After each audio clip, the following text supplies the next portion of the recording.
बोल लक्ष्मीपति विष्णु भगवान की जय। बोल लक्ष्मी मैया की जय। बोले काशी मैया की जय। मेरे YouTube चैनल व्रत कथाओं में आपका हार्दिक स्वागत है। माघ मास के शुक्ल पक्ष में जया नाम की एकादशी होती है। इसकी कथा इस प्रकार है। युधिष्ठिर ने भगवान श्री कृष्ण से पूछा, भगवान कृपा करके यह बताइए कि माघ मास के शुक्ल पक्ष में कौन सी एकादशी होती है, उसकी विधि क्या है तथा उसमें किस देवता का पूजन किया जाता है। भगवान श्री कृष्ण बोले, राजन, माघ मास के शुक्ल पक्ष में जो एकादशी होती है उसका नाम जया है। वह सब पापों को हरने वाली उत्तम तिथि है। पवित्र होने के साथ ही पापों का नाश करने वाली तथा मनुष्यों को भोग और मोक्ष प्रदान करने वाली है। इतना ही नहीं, वह ब्रह्म हत्या जैसे पाप तथा पिशाचत्व का भी विनाश करने वाली है। इसका व्रत करने पर मनुष्यों को कभी प्रेत योनि में नहीं जाना पड़ता। इसलिए राजन, प्रयत्न पूर्वक जया नाम की एकादशी का व्रत करना चाहिए। एक समय की बात है, स्वर्गलोक में देवराज इंद्र राज्य करते थे। देवगण पारिजात वृक्षों से युक्त नंदन वन में अप्सराओं के साथ विहार कर रहे थे।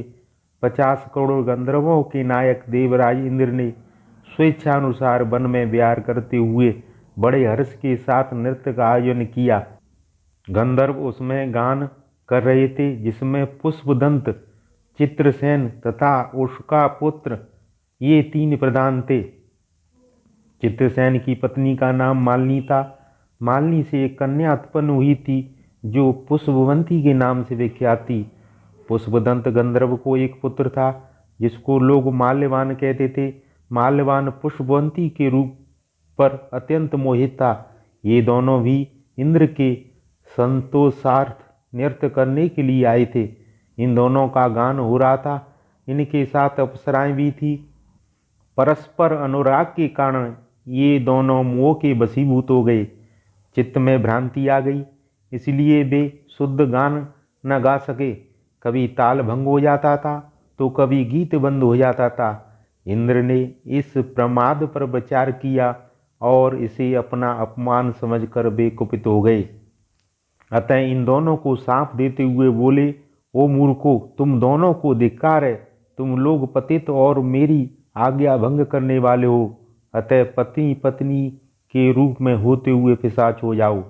इंद्र के इस प्रकार शाप देने पर इन दोनों के मन में बड़ा दुख हुआ।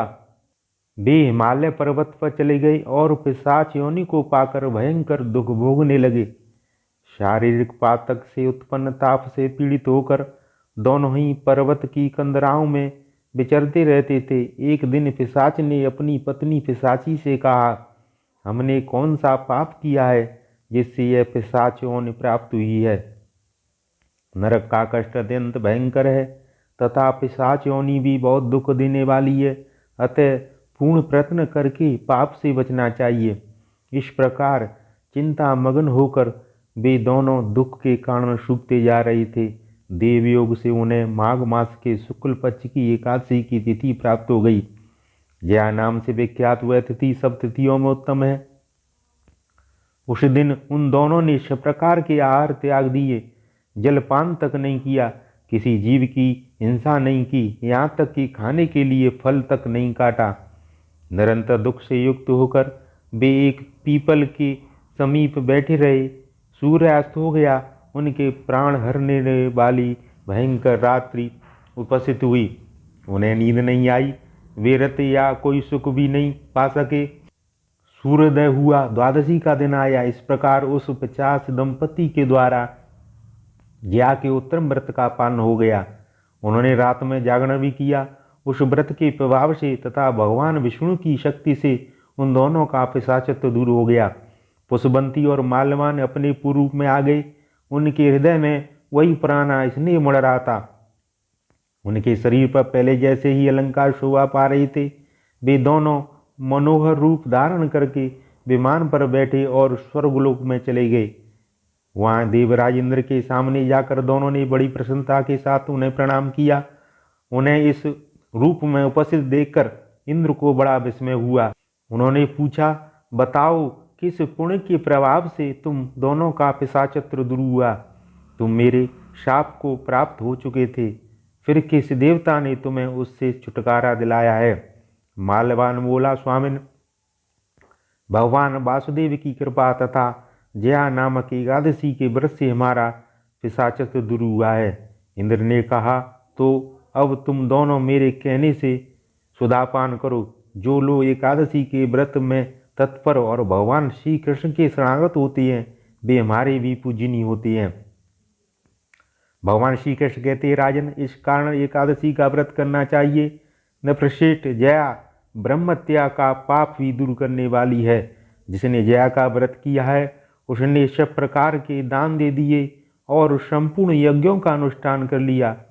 इस मातम्य के पढ़ने और सुनने से अग्निष्टोम यज्ञ का फल मिलता है। कथा समाप्त होती है। धन्यवाद।